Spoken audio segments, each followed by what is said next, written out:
سبيل الدموع سبيل مريح تنهدى يا صاحي كي تستريح وبث الدعاء. Saya ingin mempersembahkan sebuah syair untuk Mbah Wahab ini. Dalam Bahar Basit. Dan nanti mungkin saya akan menyambut ya sekitar inilah yang akan saya sampaikan. Zurtu bihamdir rahmani ma'hadal mu'jabi.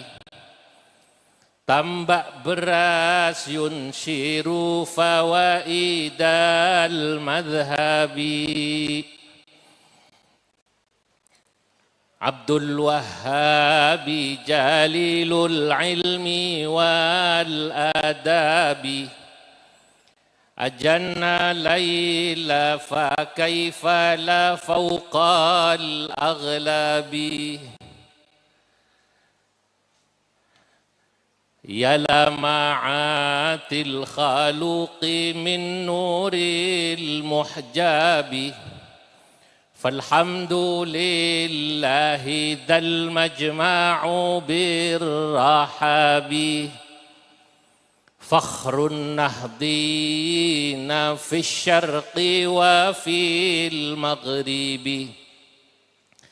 Laulahumu ma'ishna fanahnu katuhlubi.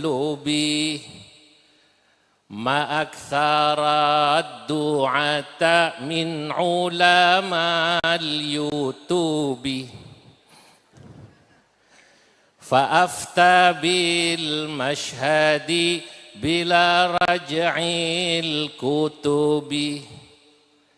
Ya hasratan lil Google akhidhus sababi. Wa innamal ilmu bil isnadi wa talabi. Ya rubba talibi ilmin zahiril jalabi. Fa'awilan bisyuyukhi kamilid darabi. Tilmidhuhul bantani yarju fadlal qurabi. Fabil qurbi yushilul matluba lam natlubi.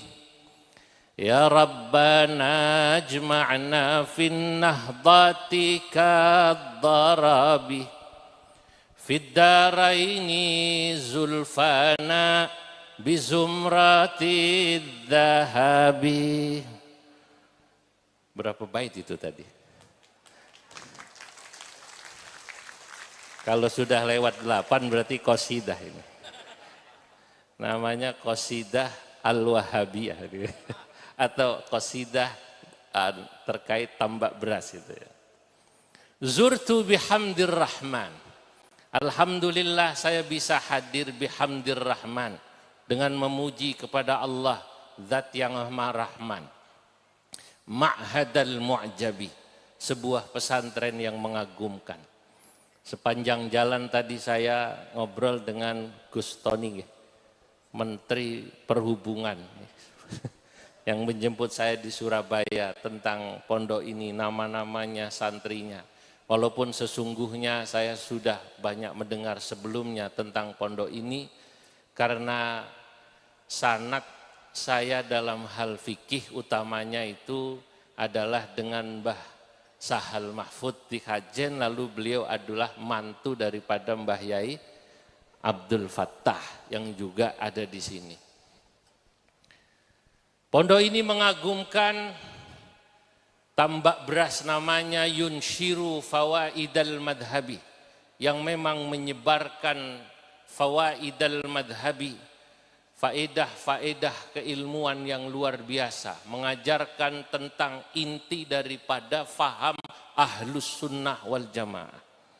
Kita tahu bahwa Mbah Wahab ini adalah santri daripada Hadratus Syekh Ki Hasyim Asy'ari, santri daripada Syekhana Khalil, santri daripada Syekh Mahfud, dan juga Termas, dan tentunya beliau-beliau ini yang tiga tadi gurunya daripada Mbah Wahab, baik itu Mbah Hashim Asy'ari maupun Syekh Mahfud At-Turmusi maupun Mbah Khalil Al-Bangkalani adalah santri daripada Syaikhus Syuyukh, gurunya guru yang berada di Makkah pada masa itu, yakni Syekh Muhammad Nawawi bin Umar Al-Bantani.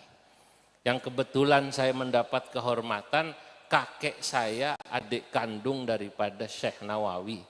Kakek saya bernama Abdullah bin Umar, Syekh Nawawi bernama Nawawi bin Umar. Makanya pasti nyambung. Tadi saya katakan saya ini Al-Bantani. Tilmidhuhul Bantani yarju fadlal qurabi fabil qurbi yushilul matluba lam natlubi. Mbah Wahab ini santrinya ulama-ulama besar yang luar biasa. Adapun Syekh Nawawi Al-Bantani kita semua tahu. Beliau sahibul mu'allafatil kathirah allati sarat bihar rukban washtaharat ila aqasil buldan wa man yusharu ilaihi muallifuhu bil banan. Beliau adalah pemilik kitab yang sangat banyak dan kitabnya beredar banyak di seluruh negeri. Termasuk kalau di Indonesia nyaris 23 menurut Martin van Brusnen, seluruh pesantren di Indonesia pasti ngaji kitabnya Syekh Nawawi Al-Bantani. Lah ini Mbah Wahab walaupun tidak ngaji langsung dengan Syekh Nawawi, tapi beliau ngaji langsung pada murid-muridnya Syekh Nawawi. Ma min alimin min ulama'i Jawa. Kata saya dalam kitab yang saya tulis Tuhfatul Qasi Waddani fi tarjamati Syekh Nawawi Al-Bantani, ma min alimin min ulama'i Jawa, tidak ada satupun orang alim dari tanah Jawa pada masa itu illa wa akhadha anhu, pasti dulu pernah ngaji dari Syekh Nawawi Al-Bantani, au akhadha an talamidatihi, atau mengaji dari murid-muridnya Syekh Nawawi, au darasa kutubahu ila waqtinal hali, atau pasti pernah membaca kitabnya Syekh Nawawi ila waqtinal hali, sampai kita atau waktu kita sekarang. Maka saya waktu nulis pertama belum menyebut nama Mbah Wahab dan Mbah Bisri dalam kitab Tuhfah itu yang saya buat dalam Bahar Rojas. Saya rasanya ingin menambahkan menyebut nama Mbah Wahab di sini dan Mbah Bisri Sansuri sebagai bagian daripada mata rantai sanad keulamaan NU yang menyambung dengan Syekh Nawawi Al-Bantani.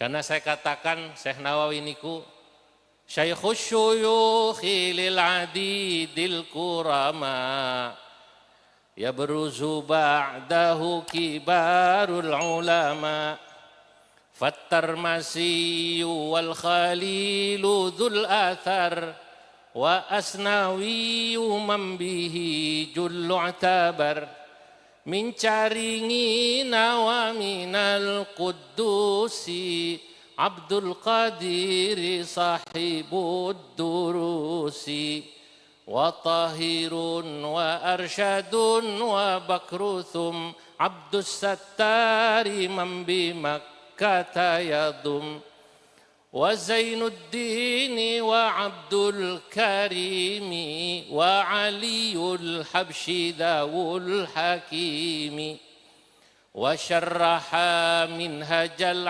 abidina ihsanu jampasil khiyaru fina Muhammadiyatun bidahlan tashar wa nahdatun bihashimin qad ishtahar Abdul Wahhabi wa akhuhu Bishri Thabatatun murunatun wadhahari Utang saya sudah saya bayar ini untuk Mbak Wahab.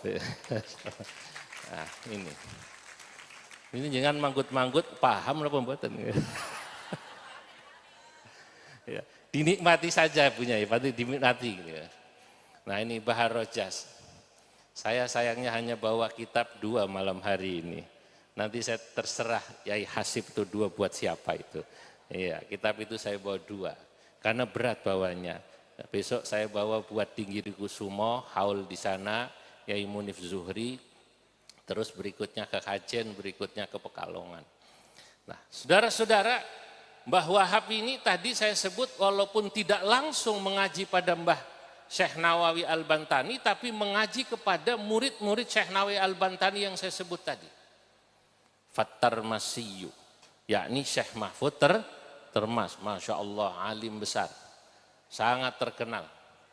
Kemudian Wal Khalilu Dzul Athar, Syekhana Khalil yang memiliki pengaruh yang sangat kuat, termasuk pada Ki Hasyim Asy'ari dan juga pada Mbah Wahab. Tidak akan pernah ada Nahdlatul Ulama kalau Mbah Khalil Bangkalan tidak mengizinkan didirikan NU. Karena ketika inisiator pendirinya NU Mbah Wahab mengusulkan pada gurunya Mbah Hasyim Asy'ari, Mbah Hasyim Asy'ari masih meminta izin dari gurunya lagi satu yang masih hidup, yakni Syekhona Khalil Bangkalan. Lalu Syekhona Khalil kemudian beliau istikharah, Allah berikan isyarah satu ayat dalam surat As-Saff ayat 8. Yuriduna liyutfi'u nurallahi biafwahihim wallahu mutimmu nurihi walau karihal kafirun. Ini isyarahnya.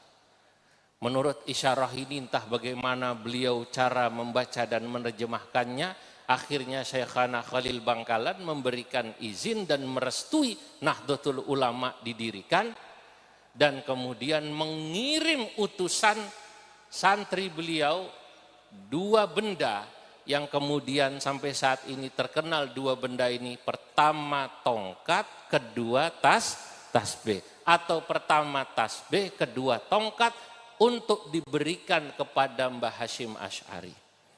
Mbah As'ad yang bawa. Pada saat saya ziarah ke Syekhona Khalil di Martajasah, saya abadikan ini dalam syair. Saya kalau lagi hatinya enak itu jadi syair itu.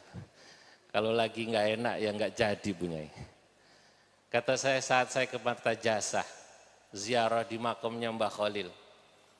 Qadimtu martajasa raja'a barakatihi ya Syekhana lin-Nawawi anta tabi'uhu wa subhatun ma'asali kaunihi radiyan hamalahu as'adun li Hasyimin syaikhuhu.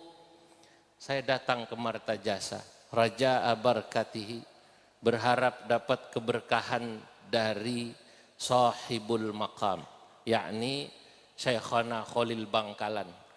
Beliau terkenal al-arif billah, semua orang menyebut begitu. Tapi Syekhana Khalil Bangkalan begitu terkenal wali, ternyata beliau menyebut gurunya Syekh Nawawi juga sebagai wali al-arif, juga kemudian terkenal beliau sebut sebagai as-sufi az-zahid. Nah, kata saya, wasubhatun ya Syekhana lin-Nawawi anta tabi'uhu. Wahai Syekhana Khalil Bangkalan, lin-Nawawi pada Syekh Nawawi, anta tabi'uhu, engkau adalah pengikut setianya. Wa subhatun ma'asa, dan tasbih bersama tongkat, likaunihi radian, yang menunjukkan bahwa Syekhana Khalil merestui didirikannya NU. Hamalahu as'adun, dibawa oleh Mbah As'ad Syamsul Arifin, li Hasyimin syaikhuhu, untuk diberikan kepada Mbah Hashim gurunya. Saudara-saudara, Mbah Wahab yang tadi sudah disebut Gus Romi itu, dan juga dipajang di sini inisiator, pendiri dan penggerak NU.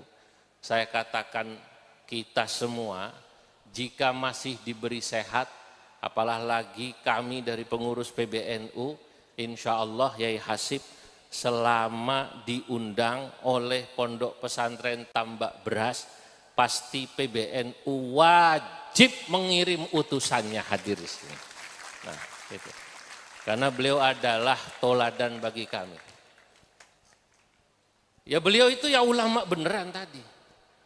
Yang dikatakan oleh Gus Romi itu tadi, beliau mengutip Gus Mus yang sekarang sudah banyak ulama medsos yang menciptakan dirinya sebagai ulama.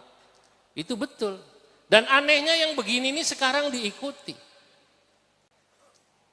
Ma'aktsara du'ata min ulama al-yutubi fa'afta bil mashhadi bila raj'il kutubi. Alangkah banyaknya sekarang min ulama al-yutubi, para dai-dai, pembicara-pembicara kondang ya yang begitu terkenal di YouTube. Lalu dijadikan panutan, padahal yang bersangkutan fa'afta bil mashhadi seringkali berfatwa hanya kemudian melihat realitas bila raj'il kutubi, tanpa melihat referensi kitab. Ini sekarang banyak, oh kelihatannya begini jawabannya. Mungkin kira-kira haram, kira-kira haram. Masya Allah, bayangkan dengan santri Tambak Beras, Denanyar, Tebu Ireng, Peloso, Lirboyo, Sarang, Sidogiri, Pesuruan yang banyak itu, yang kalau mau bahsul masail itu persiapannya sebulan, kalau mau bahsul masail itu persiapannya sebulan, bahsul masailnya dari pagi sampai sore, itu kemudian baru selesai. Yang ini plak-pluk hebat bila raj'il kutubi, tanpa kemudian melihat referensi kitab. Atau ada orang yang kemudian menjadikan Google sebagai sabab ilmu, bukan sanad. Bukan ngaji sama masyayikh. Maka saya katakan ya hasratan lil Google li akhidus sababi. Ya hasratan, wahai merugilah, lil Google akhidus sababi, orang yang menjadikan Google sebagai sabab keilmuannya. Nah, Google itu kan tidak bisa diklarifikasi. Tidak bisa kemudian Google itu mengira jamaahnya ini atau yang bertanya kira-kira kualitasnya seperti apa. Kalau ulama dulu tidak. Kalau yang langsung ngaji, hadirin hadirat, itu seperti Kanjeng Nabi, tergantung yang nanya. Kalau yang nanya kelihatannya awam, orang awam itu tidak perlu diberi dalil panjang-panjang. Karena al-awam la yajibu atau la tajibu alaihim ma'rifatud dalil. Dalam kitab-kitab usul fikih dikatakan orang awam itu tidak wajib ngerti dalil. Nah, zaman sekarang banyak orang yang dikit-dikit nanya dalil. Dalilnya apa? Dalilnya apa? Kan begitu kan? Ono hadisnya ta ora, ono Qur'ane ta ora.